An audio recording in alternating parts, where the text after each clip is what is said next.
Os 10% mais ricos possuem 50% das riquezas do país, e os 50% mais pobres possuem apenas 10% das riquezas. Você já deve ter visto estatísticas desse tipo milhares de vezes. Elas são repetidas pela mídia tradicional quase como mantras, justificando ações do governo como taxar os ricos, imposto progressivo, redistribuição de renda e outras besteiras desse tipo. Recentemente, nos Estados Unidos, o pessoal ficou ainda mais impressionado ao descobrir que o 1% mais rico detém 50% das riquezas dos 10% mais ricos. Absurdo dos absurdos. Morte ao capitalismo. Occupy Wall Street. Mas, antes de sairmos quebrando tudo como black blocs desmiolados, que podem estar lutando contra a lei da gravidade, vamos fazer algumas perguntas antes. Será que é o livre mercado que gera essa desigualdade? Será que a desigualdade de renda é mesmo algo ruim? Será que o governo é capaz de reduzir a desigualdade de renda? Enfim, uma sociedade sem governo terá riqueza mais desigual ou menos desigual do que já temos hoje?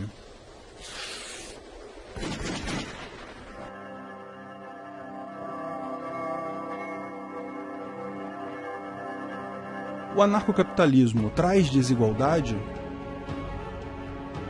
George Zipf foi um linguista americano que viveu no início do século XX. Em 1935, ele fez uma avaliação estatística da língua inglesa, em que reparou que a palavra mais frequente no inglês é o artigo definido the, que equivale no português aos artigos a, o, as, os. Essa palavra aparece 6% das vezes, ou seja, 6% de todas as palavras em um livro em inglês são the. Além disso, ele reparou que a segunda palavra mais comum era a preposição of, mais ou menos equivalente no português à preposição de, que aparecia metade das vezes que a primeira palavra, ou 3% das vezes. Em seguida, a terceira, and, aparecia 1/3 das vezes, e a quarta, to, aparecia 1/4 das vezes, e por aí vai. Ou seja, a frequência relativa de cada palavra é inversamente proporcional à sua ordem. A lei de Zipf é uma forma de distribuição estatística que se encaixa muito bem para descrever a frequência relativa de palavras na língua inglesa. Como qualquer correlação estatística, os valores não são exatos, mas a tendência é absolutamente clara e é fácil verificar o ajuste da curva a uma reta no gráfico logarítmico.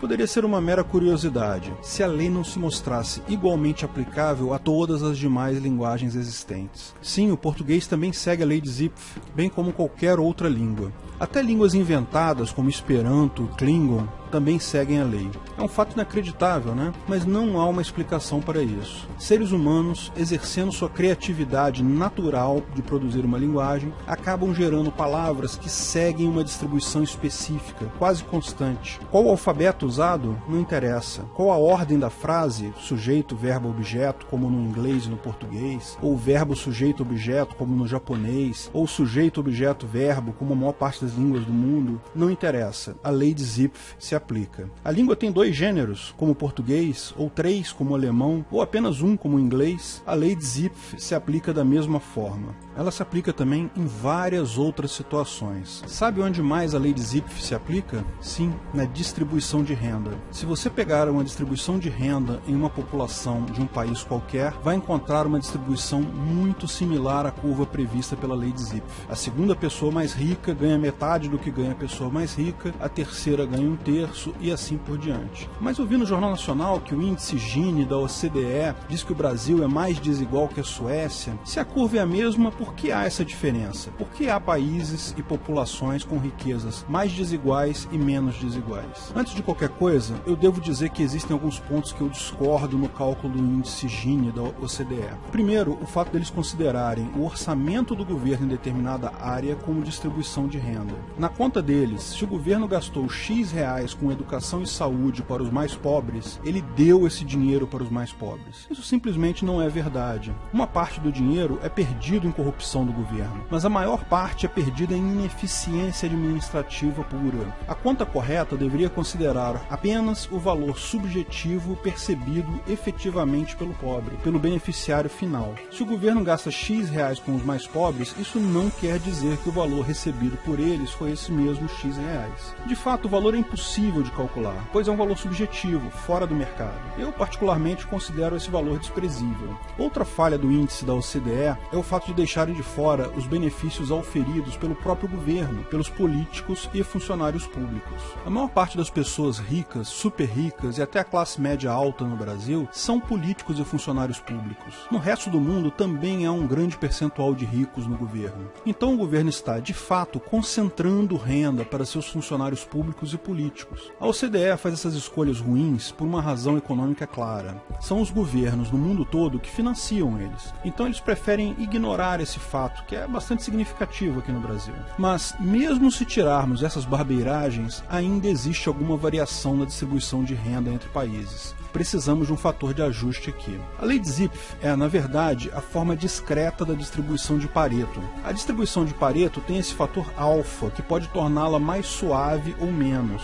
Não quero entrar fundo em estatística aqui, mas de uma forma simplificada, a forma da curva é sempre a mesma, só a inclinação que pode variar um pouquinho. Como eu disse, não há uma teoria firme que explique por que essas coisas se organizam segundo a mesma distribuição. Mas, dentre as várias explicações, a que eu mais gosto é a que diz que a lei de Zipf segue a forma humana de organizar nosso pensamento. Nós criamos a linguagem através de um processo de reuso de coisas que ouvimos de outras pessoas, com acréscimos eventuais pessoais. Uma pessoa, muito de vez em quando, inventa uma palavra nova ou um sentido novo para uma palavra, e esses acréscimos, se forem ouvidos por muitas pessoas e forem algo interessante, passam a ser repetidos por elas, podem se tornar parte da linguagem. Se não forem interessantes, bom, são deixados para lá. O legal dessa analogia é que ela aplica-se de forma direta à economia. A economia é uma rede neural social. Basicamente, as pessoas produzem e consomem coisas que aprenderam a produzir ou a consumir. Muito de vez em quando, alguém inventa uma coisa nova que pode cair no esquecimento ou pode fazer sucesso. É exatamente o mesmo princípio. Bom, essa é uma bela teoria, mas o ponto importante aqui é que a desigualdade de renda é inevitável. Sempre haverá desigualdade de renda.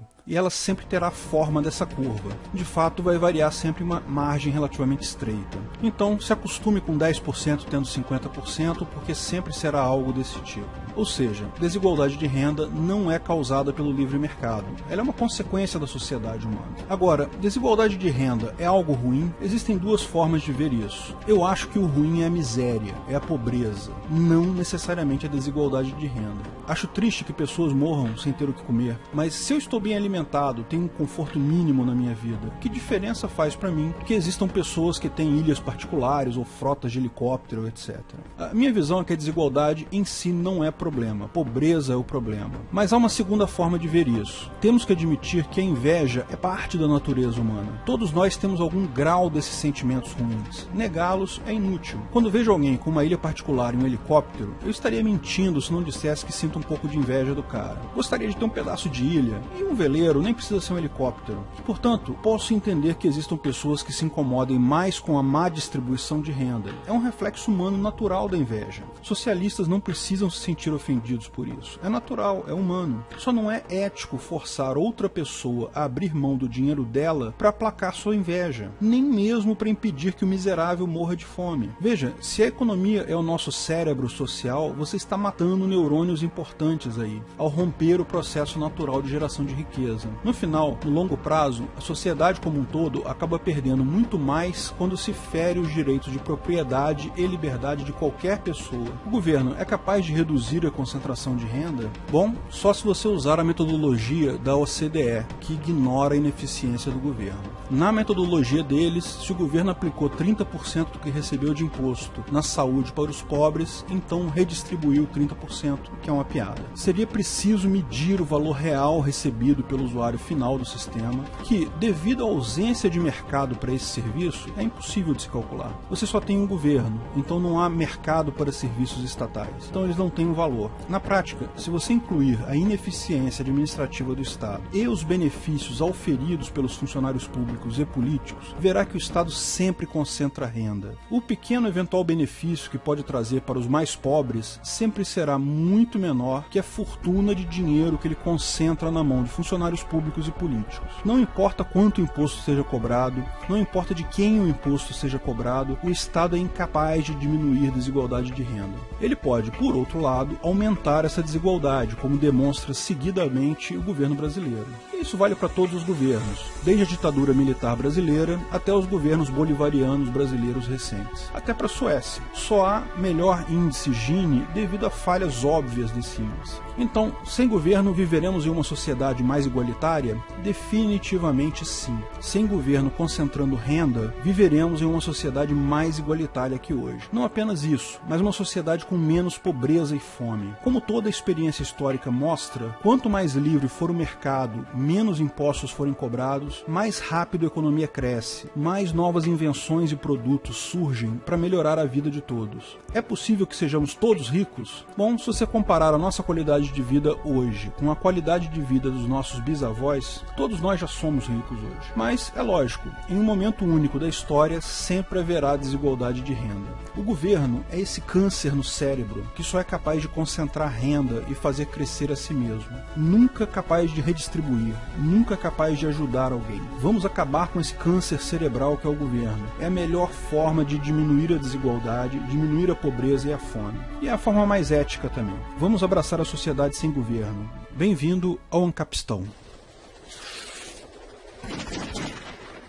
Se você gostou do vídeo, não esqueça de curtir e compartilhar. Clique no logo do canal para assinar e ser avisado de novos vídeos. Se quer saber mais sobre o assunto, veja um desses vídeos que selecionamos para você. Agradecemos ao apoio dos nossos patrocinadores: Orian Neto, Breno Meneghetti, Paulo Martins, Felipe Murta, Guilherme Ribeiro, Rogério Souza, Daniel Iopi, Felipe Zavan, Diego França, Joaquim Neto, Thiago Santos, Rodrigo Galberto, Olímpio Ferreira. Um agradecimento especial para a comunidade Ancapsu, que me ajuda a produzir esses vídeos. E para os administradores do canal do YouTube e da página do Facebook, Pedro Baldi e David Coutinho. Se quiser contribuir com o canal, ajudar na divulgação do anarcocapitalismo, veja na descrição do vídeo de que formas você pode fazer isso.